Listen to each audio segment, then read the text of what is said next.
তাকওয়া কি জিনিস, তাকওয়া কাকে বলে, আমরা এই একটা ঘটনার মাধ্যমে আমরা বুঝতে পারবো ইনশাআল্লাহ। হযরতে আব্দুল্লাহ ইবনে ওমর রাদিয়াল্লাহু তাআলা আনহু তিনি একদিন সফরে বের হয়েছেন। তার সঙ্গীকে নিয়ে তিনি সফর করতে করতে তিনি অত্যন্ত ক্লান্ত হয়ে গিয়েছে। মরুভূমির পথ, পাহাড়ি পথ অতিক্রম করতে করতে তিনি প্রচন্ড ক্লান্ত। হঠাৎ করে তিনি একটা ছায়ার নিচে বসেছে, একটা গাছের নিচে। তিনি ক্লান্ত শরীর নিয়ে, পরিশ্রান্ত শরীর নিয়ে, খুব ক্লান্ত শরীর নিয়ে তিনি গাছের নিচে বসে আছে। এমন সময় তিনি খেয়াল করে দেখলেন যে পাশেই একটা রাখাল বসে আছে। কে বসে আছে বলে তো ভাইরা?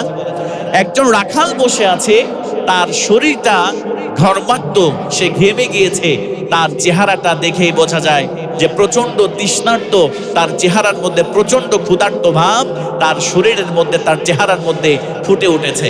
হযরত আব্দুল্লাহ ইবনে ওমর রাদিয়াল্লাহু তাআলা আনহু তার সঙ্গীকে নিয়ে, প্রচন্ড ক্ষুধা লেগেছে, তৃষ্ণা পেয়েছে, তিনি দস্তরখানা বিছিয়ে তিনি খাবারগুলো রেখে এবার রাখালকে ডাক দিচ্ছে, ও ভাই রাখাল, তুমি আমাদের সঙ্গে মজার মজার খাবার আছে, তুমি আমাদের সঙ্গে আমাদের এই মজার মজার খাবারে তুমি অংশগ্রহণ করো। জোরে বলেন সুবহানাল্লাহ। হযরত ওমর রাদিয়াল্লাহু, আব্দুল্লাহ ইবনে ওমর রাদিয়াল্লাহু তাআলা আনহু রাখালকে ডাক দিয়ে বললেন, রাখাল ভাই, আমাদের কাছে মজার মজার খাবার আছে, আমাদের কাছে পানিও আছে। তোমাকে দেখে প্রচন্ড তৃষ্ণার্ত মনে হয়, তোমাকে দেখে প্রচন্ড ক্ষুধার্ত মনে হয়, তোমাকে দেখে প্রচন্ড ক্লান্ত মনে হয়। ও রাখাল, তুমি আমাদের সঙ্গে খাবারে অংশগ্রহণ তুমি আমাদের সঙ্গে করতে পারো।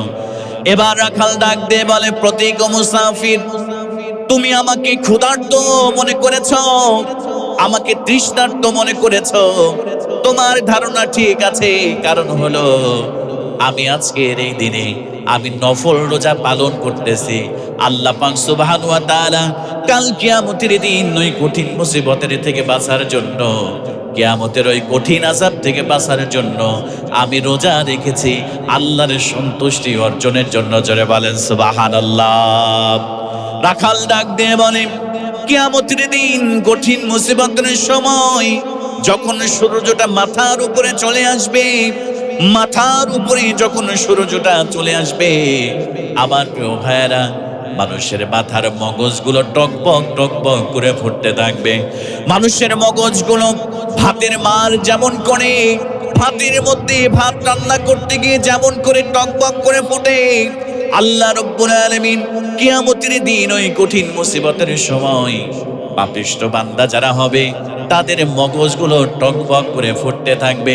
এমনকি ভাতের মারের মতো নাকের ছিদ্র দিয়ে, কানের ছিদ্র দিয়ে, মুখ দিয়ে ওই মগজগুলো বের হয়ে যাবে। ইয়াউমা ইয়াফিরুল মারউ মিন আখি, ওই কঠিন মুসিবতের সময় ভাই তার ভাইয়ের কোনো কাজে আসবে না। আল্লাহ পাক রব্বুল আলামিন বললেন, ওয়া উম্মিহি, মা তার সন্তানের পরিচয় দিবে না, ওয়া আবি, বাবা তার সন্তানের পরিচয় দিবে না, ওয়া সাহিবাতিহি, স্ত্রী তার স্বামীর পরিচয় দিবে না, ওয়া বানি, সন্তানগুলো তার বাবা মার পরিচয় দিবে না। রাখাল ডাক দিয়ে বলে, ওই কিয়ামতের ওই কঠিন মুসিবত থেকে বাঁচার জন্য আমি আজকে আল্লাহর সন্তুষ্টির জন্য আমি রোজা রেখেছি। আপনাদের খাবার আপনারাই গ্রহণ করেন, আমি আপনাদের সঙ্গে খাবারে অংশগ্রহণ করতে পারবো না। জোরে বলেন সুবহানাল্লাহ। হযরত আব্দুল্লাহ ইবনে ওমর আশ্চর্য হয়ে গেলেন। তাকওয়া কাকে বলে আমার প্রিয় ভাইয়েরা, ভালো করে লক্ষ্য করেন। হযরত আব্দুল্লাহ ইবনে ওমর আশ্চর্য হয়ে গেলেন। একজন রাখাল সারাদিন ধরে বকরি চড়ায়, প্রচন্ড রোদের মধ্যে বকরি চড়ায়, আর তিনি রোজা রেখেছে। হযরত আব্দুল্লাহ ইবনে ওমর রাদিয়াল্লাহু তাআলা আনহু তার তাকওয়ার লেভেলটা কেমন, সত্যি তার মধ্যে আল্লাহর ভয় আছে কিনা, সত্যি তার মধ্যে তাকওয়া আছে কিনা, হযরত আব্দুল্লাহ ইবনে ওমর রাদিয়াল্লাহু তাআলা আনহু এইটা টেস্ট করতে চাইলেন। এটা হযরত আব্দুল্লাহ ইবনে ওমর পরীক্ষা করতে চাইলেন। এবার হযরত আব্দুল্লাহ ইবনে ওমর বললেন, রাখালকে ডাক দিয়ে বলেন, ও রাখাল, তুমি যে বকরি চড়াও, এই বকরিগুলোর মধ্য থেকে একটা বকরি তুমি আমাদের কাছে বিক্রি করে দাও। তুমি যদি বকরিটা বিক্রি করে দাও, আমরা সবাই মিলে এই বকরির গোশতটা জবাই করে গোশতটা আমরা পুড়িয়ে খাবো, বারবিকিউ করে খাবো। শুধু তাই নয়, এই জায়গা থেকে তোমাকে কিছুটা গোশত দিয়ে দেওয়া হবে, তুমি বকরির দামও পাবে, আবার কিছুটা গোশত তুমি পাবে। আর তুমি গোশতগুলো নিয়ে বাসায় গিয়ে তোমার সন্তানদেরকে নিয়ে, তোমার বিবিদেরকে নিয়ে তুমি সুন্দর করে রান্না করে খাবে। জোরে বলেন নাউজুবিল্লাহ। হযরত আব্দুল্লাহ ইবনে ওমর বললেন, তুমি কিছু টাকাও পাবে এবং সঙ্গে কিছু গোশতও পাবে। তুমি বাসায় নিয়ে যাও, বাসায় গোশতগুলো নিয়ে গিয়ে তোমার স্ত্রী, তোমার সন্তানদের সঙ্গে করে তুমি মজা করে রান্না করে খাবে। হযরত আব্দুল্লাহ ইবনে ওমর রাদিয়াল্লাহু তাআলা আনহু রাখালকে এই অফার হযরত আব্দুল্লাহ ইবনে ওমর দিলেন। এবার রাখাল ডাক দিয়ে বলে, ও পথিক, ও মুসাফির, তুমি জানো না যে বকরিগুলো তুমি দেখতে পাও, এই বকরির মালিক আমি নই, এই বকরিগুলো একজন মালিকের। আমি ওই মালিকের বকরিগুলো চড়াই, আর ওই মালিক আমাকে মাস শেষে কিছু বেতন দেয়, আমাকে ভাতা দেয়, আমাকে বেতন দেয় এই কাজের জন্য। আমার বকরি নয় ও পথিক, ও মুসাফির, এজন্য আমি তোমার কাছে এই বকরিগুলো আমি বিক্রি করতে পারবো না। যদি আমার বকরি হতো আমি তোমার কাছে বিক্রি করতে পারতাম, যেহেতু এই বকরির মালিক আমি নই, এজন্য তোমার কাছে বকরি বিক্রি করতে পারবো না। হযরত আব্দুল্লাহ ইবনে ওমর রাদিয়াল্লাহু তাআলা আনহু তিনি আরেকটা উচ্চ লেভেলে তাকে পরীক্ষা করতে চাইলেন। হযরত আব্দুল্লাহ ইবনে ওমর রাদিয়াল্লাহু তাআলা আনহু ডাক দিয়ে বলে, ও রাখাল, তুমি যদি একটা বকরি আমার কাছে বিক্রি করে দাও, আর যদি তোমার মনিবকে বাসায় গিয়ে তুমি যদি বলো, একটা নেকড়ে এসে, একটা বাঘ এসে বকরির পালের উপরে আক্রমণ করেছে, আর বকরির পালের উপরে আক্রমণ করে একটা বাঘ বা একটা নেকড়ে এসে একটা বকরিকে ধরে নিয়ে চলে গিয়েছে, তোমার মনিব অবশ্যই বিশ্বাস করবে, তোমার মনিব এটা মানবে। এজন্য এমনটা তো বোনের মধ্যে হতেই পারে, তুমি তোমার মনিবকে এই কথাটা বলবে, একটা বাঘ এসে, একটা নেকড়ে এসে একটা বকরিকে খেয়ে ফেলেছে। হযরত আব্দুল্লাহ ইবনে ওমর রাদিয়াল্লাহু তাআলা আনহু এই কথা বলার সঙ্গে সঙ্গে এবার রাখাল ডাক দিয়ে বলে, ও পথিক, ও মুসাফির, শুনে নাও, আমার মনিবকে গিয়ে যদি বলি একটা নয়, পাঁচটা নয়, যদি বলি 10টা বকরি বাঘ এসে খেয়ে ফেলেছে, জঙ্গলের মধ্যে থেকে নেকড়ে এসে খেয়ে ফেলেছে, আমার মনিব আমার এতটা বিশ্বাস করে, আমার মনিব আমাকে এত মহব্বত করে, আমার মনিব আমাকে এত ভালোবাসে, একটা নয় 10টা বকরির কথা যদি বলি, আমার মনিবের কাছে বাঘ এসে খেয়ে ফেলেছে, নেকড়ে এসে খেয়ে ফেলেছে, আমার মনিব অবশ্যই বিশ্বাস করবে। ও পথিক, ও মুসাফির, একটা কথা তোমারে জানাতে চাই, একটা কথা তোমারে বলতে চাই, ভালো করে তুমি লক্ষ্য করো। আমার প্রিয় ভাই, এই যে তোমার কাছে আমি যদি বকরিটা বিক্রি করি, আমার মনিব জানবে না, আমার স্ত্রী জানবে না, আমার সন্তান জানবে না, আমার পাড়া প্রতিবেশী জানবে না। ও পথিক, ও মুসাফির, কিন্তু একটা জিনিস তুমি শুনে নাও, ও পথিক, ও মুসাফির, আমার ভাই, তুমি একটা জিনিস ভালো করে শুনে নাও, এই বকরি যদি আমি তোমার কাছে বিক্রি করি, আমার মালিক যিনি, তোমারও মালিক যিনি, এই বকরির মালিক যিনি, আমার মনিবের মালিক যিনি, আইনাল্লাহ, ওই আল্লাহ কোথায়? হয়তোবা দুনিয়ার কোনো মানুষ জানবে না, হয়তোবা পাড়াপতি জানবে না, হয়তোবা আমার মনিব জানবে না, আমার সন্তান স্ত্রী জানবে না, কিন্তু আল্লাহর চোখকে তো ফাঁকি দেয়া যাবে না। আল্লাহ পাক সুবহানাহু ওয়া তাআলা, আমি যদি তোমার কাছে একটা বকরি বিক্রি করে দেই, আমার আল্লাহ কোথায়? আমার আল্লাহ তো সব কিছু দেখতেছে, আমার আল্লাহ হলেন সূক্ষ্মদর্শী। আমি যদি তোমার কাছে বকরি বিক্রি করি, দুনিয়ার হয়তোবা সামান্য কিছু টাকা পাবো, দুনিয়ার হয়তোবা কিছু টাকা দিয়ে কয়েকদিন ভালো চলতে পারবো, কিন্তু কাল কিয়ামতের দিন, কঠিন মুসিবতের সময় আমাকে আল্লাহর কাঠগড়ায় দাঁড়াতে হবে, আর আল্লাহর কাছে আমি সেই দিন কি জবাব দেব? কোন মুখ নিয়ে আমি আমার রবের দরবারে, আমার রবের সামনে কাল কিয়ামতের দিন, কঠিন মুসিবতের সময় আমি দাঁড়ায় যাব? জোরে বলেন আল্লাহু আকবার। হাযা হুয়া তাকওয়া, এটার নামই হচ্ছে তাকওয়া। এই পৃথিবীর কেউ দেখছে না, আমি সুদ খাচ্ছি, আমি ঘুষ খাচ্ছি, আমি অন্যায় করতেছি, আমি আমার অপর ভাইকে কষ্ট দিচ্ছি, আমি জনগণের সম্পদ আত্মসাৎ করছি, আমি দেশের সম্পদ আত্মসাৎ করছি, আমি মানুষের উপরে জুলুম করতেছি, এইটা দুনিয়ার কেউ দেখছে না। কিন্তু কেউ না দেখলেও দেখেন একজন, আওয়াজ দিয়ে বলেন তো তিনি কে? আপনি নামাজি, আপনি হাজী সাহেব, হয়তোবা আপনার সুদ খাওয়া কেউ দেখছে না, আপনি গোপনে গোপনে রাতের অন্ধকারে আপনি সুদ খাচ্ছেন, আপনি ঘুষ খাচ্ছেন, আপনি অন্যের সম্পদকে আপনি গোপনে আত্মসাৎ করছেন। হয়তোবা দুনিয়ার মানুষের কাছে আপনি সাময়িক আপনি ভালো সাজতেছেন, কিন্তু আল্লাহ পাক সুবহানাহু ওয়া তাআলা সবকিছু দেখেন। আল্লাহ পাক রব্বুল ইজ্জাত ওয়াল জালালের দরবারে অবশ্যই আপনাকে কাল কিয়ামতের দিন কঠিন মুসিবতের সময় আল্লাহ পাক রব্বুল ইজ্জাত ওয়াল জালালের দরবারে কিন্তু আপনাকে ঠিকই দাঁড়াতে হবে, কথা বলে ঠিক কিনা?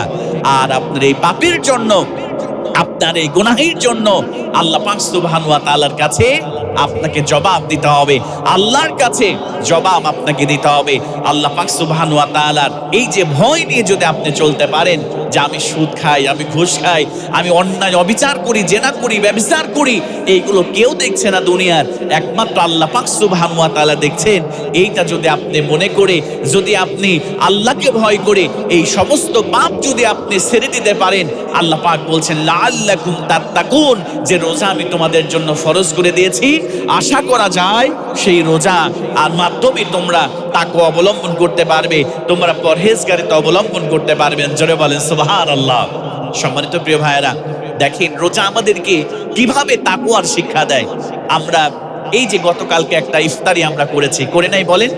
ইফতারি যখন করতে বসেছি, ইফতারি কত খাবার আমাদের সামনে ছিল, ছোলা ছিল, বুদিয়া ছিল, জিলাপি ছিল, মজার মজার খেজুর ছিল, এরপরে পেঁয়াজি, বেগুনি, আলুর চপ, ঠান্ডা পানির শরবত। সারাদিন রোজা রাখার পরে একটু তৃষ্ণা পেয়ে যায় বিকেল বেলা, আপনি সামনে করে বসে আছেন।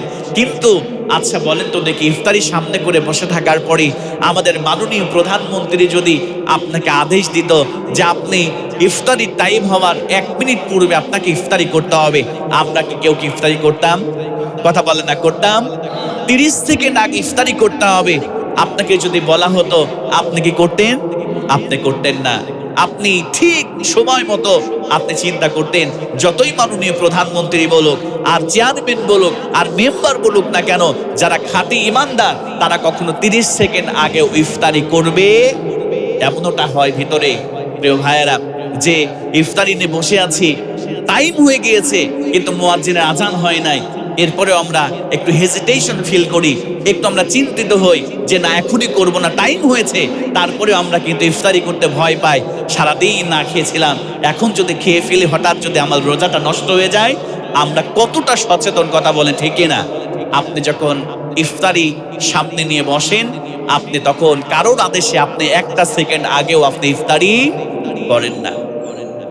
অজু যখন করতে বসি, অজু করতে বসলে গলার মধ্যে দিয়ে যেন একটা ফোঁটা পানিও ভিতরে না ঢুকে যায়, কত সচেতনতা অবলম্বন করি আল্লাহর ভয়, যে আল্লাহ যদি একটা ফোঁটা পানি আমার গলা দিয়ে আমার পেটের মধ্যে চলে যায়।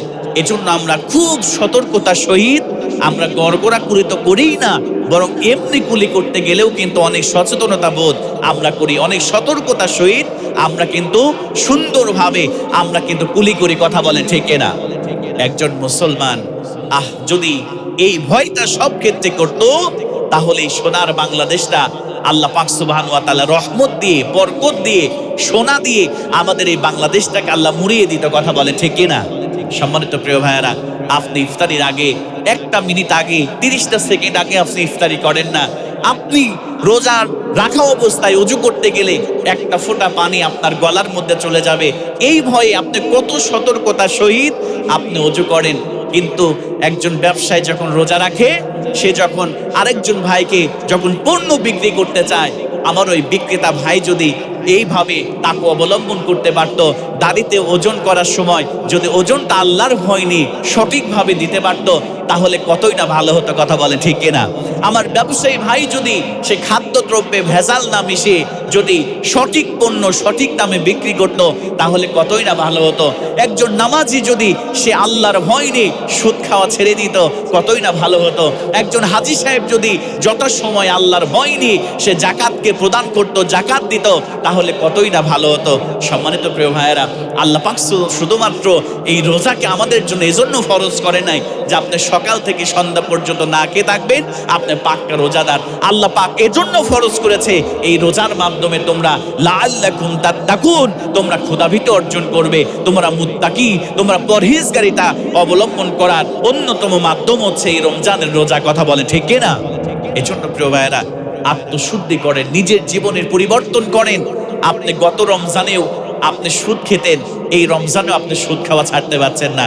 গত রমজানেও আপনি ঘুষ খেতেন, এই রমজানেও আপনি ঘুষ খাওয়া ছাড়তে পারছেন না। গত রমজানেও আপনি খাদ্যদ্রব্যে ভেজাল দিতেন, এই রমজানেও আপনি ছাড়তে পারছেন না।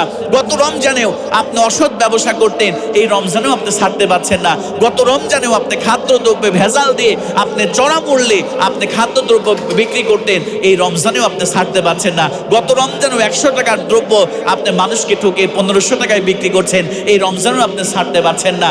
তাহলে আশা করা যায় লাআল্লাকুম তাত্তাকুন, আল্লাহ যে ক্ষুধাভীত অর্জনের জন্য রোজা দিয়েছিল, আপনি রোজার সঠিকভাবে হক আদায় করতে পারেন নাই, আপনি তাকওয়া অর্জন করতে পারেন নাই।